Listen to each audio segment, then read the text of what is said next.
Bine ați venit, dragilor din Zodia Săgetător, oriunde v-ați afla în această lume. Sunt încântată să fim din nou împreună la o nouă lectură pentru următoarea perioadă a lunii martie, mai precis perioada cuprinsă între 9 și 15 martie. Așa că, dragilor, toți cei care aveți nu doar Soarele, ci și Luna, Venus sau poate ascendentul în Zodia Săgetătorului, această lectură este de asemenea și pentru voi. Ca de fiecare dată, nu uitați, este totuși o lectură general colectivă, așa că vă rog să luați doar ceea ce va rezona cu voi. Dacă sunteți aici pentru prima dată, eu vă urez bun venit. Și dacă la finalul acestei lecturi simțiți că rezonați sau că aceste mesaje vă aduc claritate, ghidare sau liniște interioară, vă invit cu mare drag să vă abonați și, desigur, să susțineți acest canal printr-un simplu like. Ambele, atât abonarea cât și like-ul, sunt gratuite. Unicul lucru necesar este decât dorința și plăcerea fiecăruia dintre voi. Și, desigur, nu pot începe această lectură, nu înainte, cel puțin, de a mulțumi din suflet tuturor celor care sunteți de fiecare dată aici, care mă susțineți prin fiecare comentariu, prin fiecare gest de apreciere și prin fiecare gând bun care vine din partea voastră, așa că mii de mulțumiri tuturor. Și acum să începem această lectură pentru această perioadă din martie. Energia voastră, dragilor, pentru această săptămână este energia războinicului. Poate că unii dintre voi poate aveți în ascendent zodia Berbec, este tot o zodie de foc, la fel ca și voi. Este adevărat, îl avem și pe Marte aici, care reprezintă acțiunea, care reprezintă energia, care vă face să fiți mai motivați și cumva să schimbați calimera, cum se spune, maniera în care voi înfruntați anumite provocări, veți fi cu mai multă inițiativă, cu mai mult curaj și chiar aș spune câteodată poate un pic impulsivi. De asemenea, ambiția voastră va ieși în evidență, vă veți activa un anumit mecanism de apărare și, desigur, pentru unii dintre voi chiar se va activa acel instinct de supraviețuire, de voință puternică și de acțiune un pic chiar în forță. Asta vis-a-vis de planete, de zodie, dar mesajul războinicului, arhetipul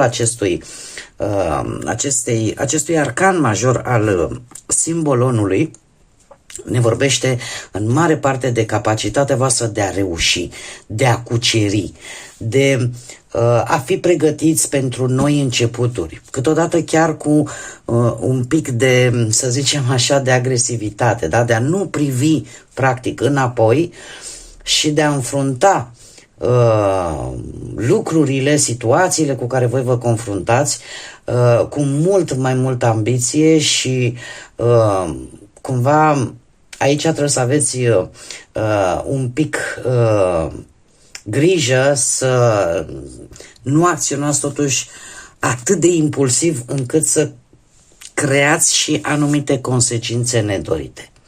Da? Cumva să nu lăsați ca anumite caracteristici negative să iasă la lumină și în felul ăsta să fiți percepuți, cum să spunem, într-un mod cât mai negativ. Dar așa, per general, este o energie de foc, este o energie războinică, așa cum o spune și cartea, și este o energie care vă împinge înainte, care vă face să nu vă mai temeți de niciun fel de provocare, de niciun fel de obstacol. Acum, haideți să vedem ce ne spune și tarotul, ce vine pentru dragii mei din Săgetător în săptămâna 9-15 martie. Să vedem.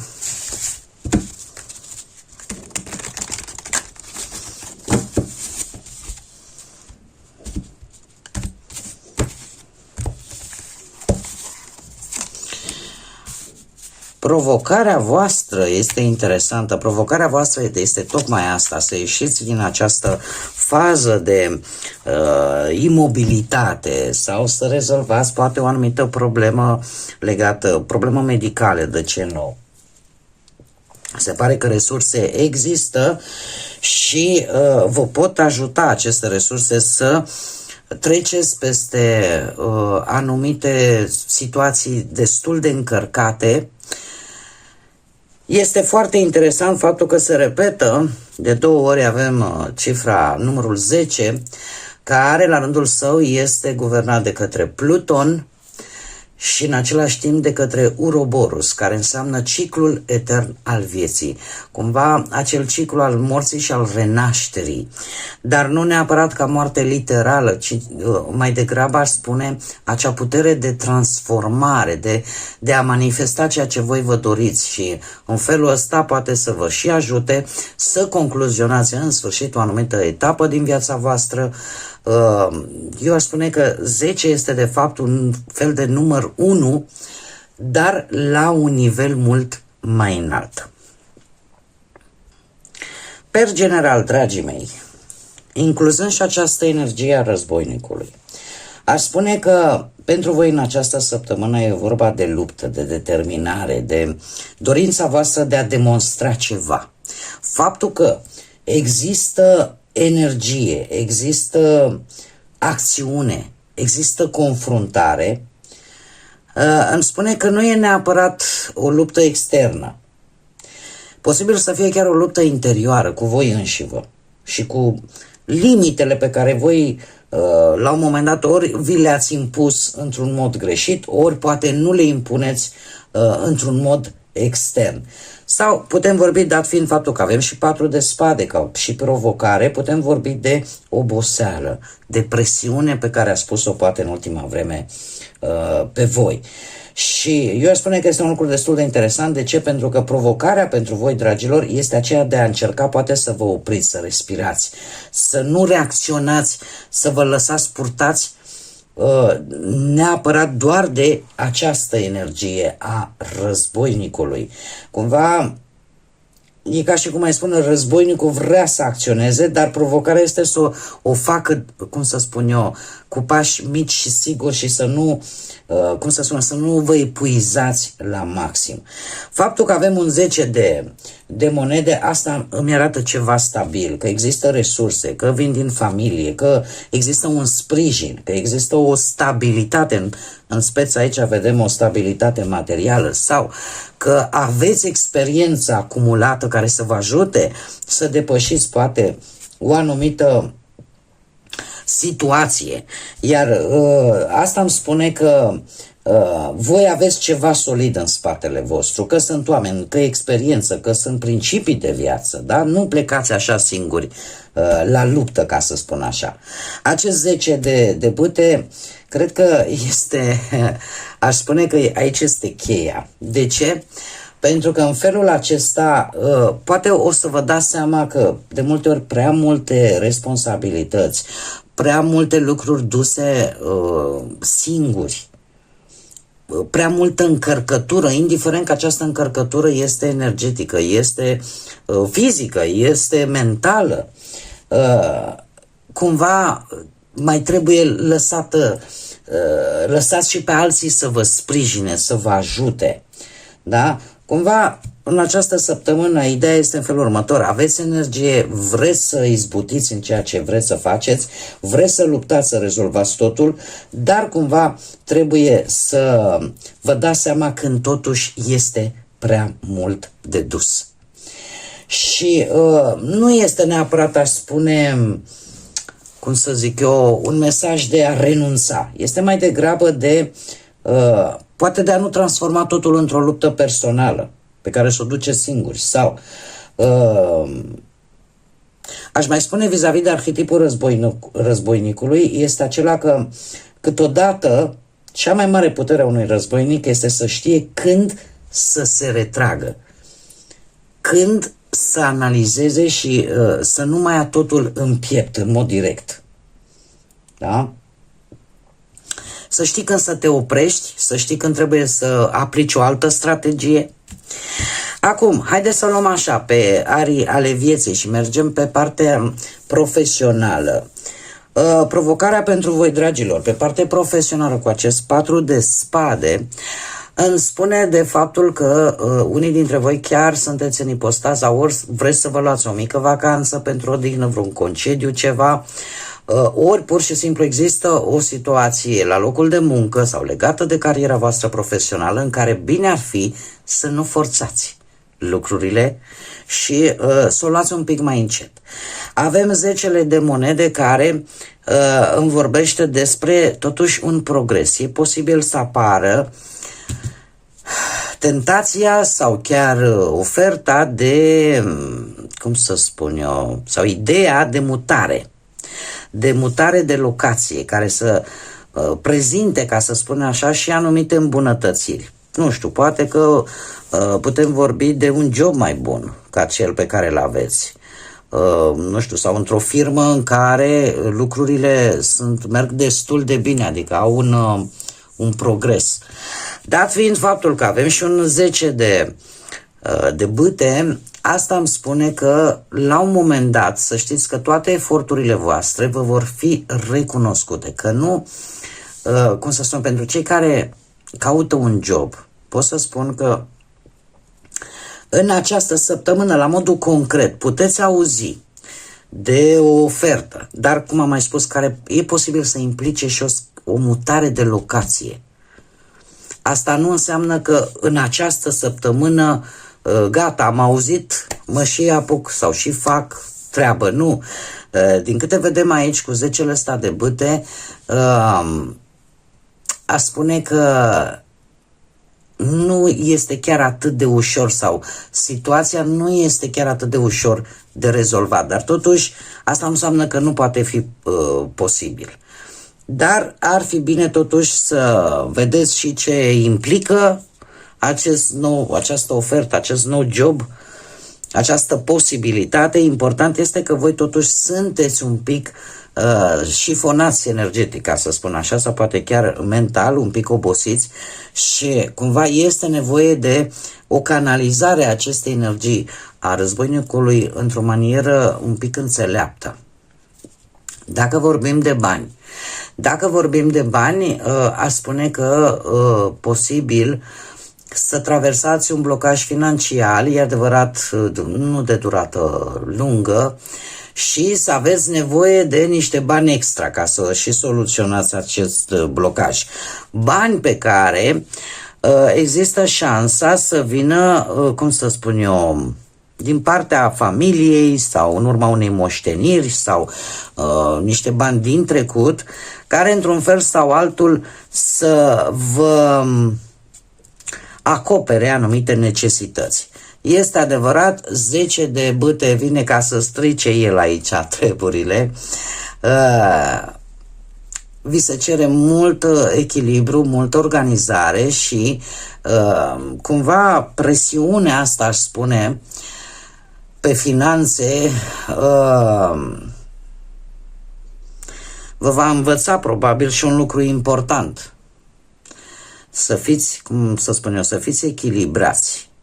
Există șansa, într-adevăr, să primiți un sprijin. Totuși, trebuie să luați în calcul foarte atent și să vă organizați cum luați poate acești bănuți care vă pot echilibra. Pe de altă parte, aș spune pe plan financiar, dat fiind și energia războinicului, aș spune că unii dintre voi aveți dorința asta puternică de a obține ceva la nivel material, de a lupta pentru o sumă de bani, pentru o poziție, pentru o stabilitate. Doar că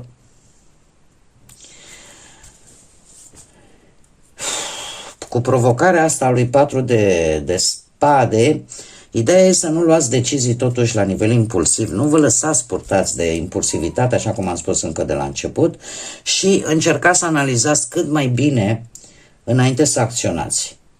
Că există stabilitate, există. Asta o arată clar acest 10 de monede. Și aș spune chiar este o carte foarte bună din punct de vedere financiar. ne vorbește de sprijin, de parteneriate, de experiența posibil de care faceți voi uz sau de niște resurse pe care voi deja le aveți.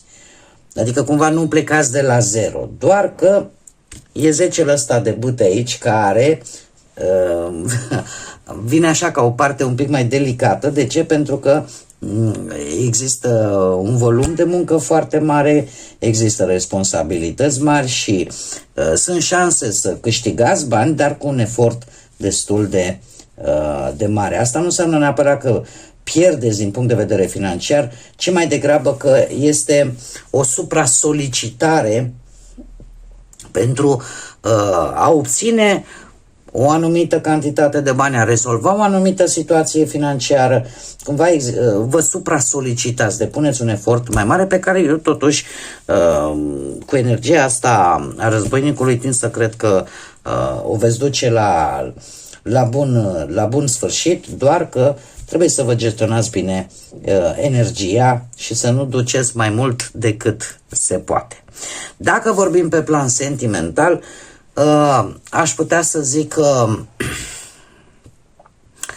pentru cei care vă aflați într-o relație, este ceva care vă frământă. E posibil ca perechea voastră să nu știe ce anume vă frământă. Iar atâta timp cât nu va ști, va putea să-și facă tot felul de imagini false, tot felul de scenarii, așa că provocarea pentru voi, cei care vă aflați deja într-o relație în această săptămână, este ca comunicarea cu cel de lângă tine, să știe ce te frământă pentru a te putea sprijini, pentru a te putea ajuta.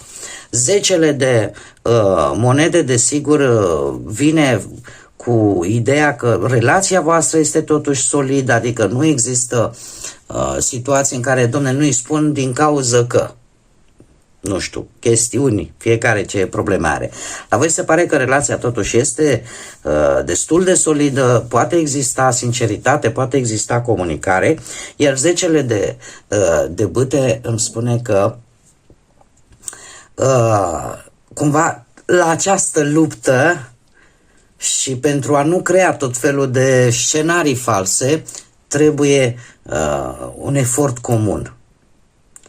Trebuie un efort comun pentru că altminteri tensiunile nu vor întârzia să apară. Deci se cere efectiv o comunicare între parteneri, în care fiecare trebuie să spună ce-l frământă în așa fel încât să se ajute reciproc. Până la urmă, ăștia sunt pilonii de bază al unei adevărate relații de cuplu.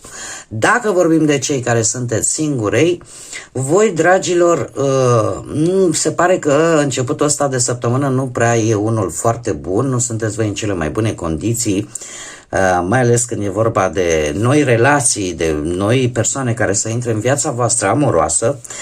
Iar 10 ăsta de monede aș spune mai degrabă că posibil să zicem să vă intereseze cineva care are o situație financiară destul de bună, doar că efortul vostru în a urmări această energie poate da roade sau poate nu. Luați-vă în calcul și varianta în care lucrurile să nu meargă chiar așa cum v-ați fi așteptat voi. Nu sunteți în cea mai bună forma voastră în această săptămână, mie nu mi-apar noi relații, cel puțin este într-adevăr, există un interes aici. În cazul în care, de exemplu, voi sunteți în postura asta de a avea o situație financiară destul de bună, posibil ca altcineva să se intereseze de voi. Dacă nu, voi sunteți cei care cumva a spus ochii pe cineva, doar că e cu dus și întors. Încă nu aveți o certitudine că se poate transforma, sau voi cel puțin în această săptămână nu sunteți în cea mai bună formă, să zic așa, pentru a începe o relație. Nu îmi apare neapărat un început de relație, o tatonare mai degrabă, aș spune. Haideți să vedem care este numărul angelic pentru voi. Avem 1, 9, 10, 11 și 20 sau numărul 19. Dragii mei, faptul că avem un 1 care se repetă și în cărțile de tarot, faptul că avem unul de asemenea și în energia războinicului. Asta îmi vorbește într-adevăr de o energie masculină, o energie, așa cum bine am văzut, de foc. Unul este guvernat de către soare și are de văzut foarte mult cu conștiința voastră, cu individualitatea voastră, cu dorința voastră de acțiune, de inițiativă, de de a începe cumva să pui în practică ceea ce voi gândiți, și ne vorbește foarte mult de o gândire pozitivă. Pe de altă parte avem numărul 9, care vine ca un, este un număr cu energie feminină și cumva încearcă să spune, știi, pentru a începe ceva nou, ceva, totuși trebuie să finalizezi. Da? Cu un mic avertisment, trebuie finalizat ceva pentru a începe ceva nou, curat. Și care este mesajul vostru? Avem o ghidare divină. Se pare că îngerii voștri vă ghidează către calea și scopul pe care ar trebui să mergeți. Așa că ascultă cu atenție șoaptele lor, pentru că ele te vor ilumina sau îți vor ilumina drumul pe care trebuie să mergi în viitor și vei începe să vezi lucrurile mult mai clar și în felul ăsta să vezi scopul mult mai bine. De fapt, este un îndemn de a asculta acele semne pe care fiecare dintre noi le percepem diferit. Cu siguranță mulți dintre voi ați auzit de acele numere care apar repetitiv și în, fără să le cauți intenționat, da? În momentul în care, nu știu, vrei să vezi câte ceasuri și te uiți 11-11, 12-12, 22-22 și lucrul ăsta se repetă, sunt niște semnale atât energetice cât și spirituale pe care le puteți găsi. Intrați pe domnul Google, spuneți ora 11-11, ce înseamnă simbolismul spiritual, energetic și imediat o să aflați ce simbolizează fiecare. Este o manieră prin care Universul încearcă să comunice cu noi, cu voi în cazul de față și sunt acele șoapte, metaforic vorbind, pe care, cum au fost prezentate în acest mesaj, acele șoapte care încearcă să te ghideze către acel drum, acea cale pe care tu trebuie să o urmezi. Bun, dragii mei, cam acestea au fost mesajele pentru voi pentru această nouă săptămână de martie. Eu vă mulțumesc că ați fost alături de mine, iar până la următoarea noastră reîntâlnire, nu uitați, suflete frumoase, să zburați înalt, să gândiți înalt, să visați înalt și, desigur, să lăsați credința, iubirea și pacea să vă însoțească la fiecare pas.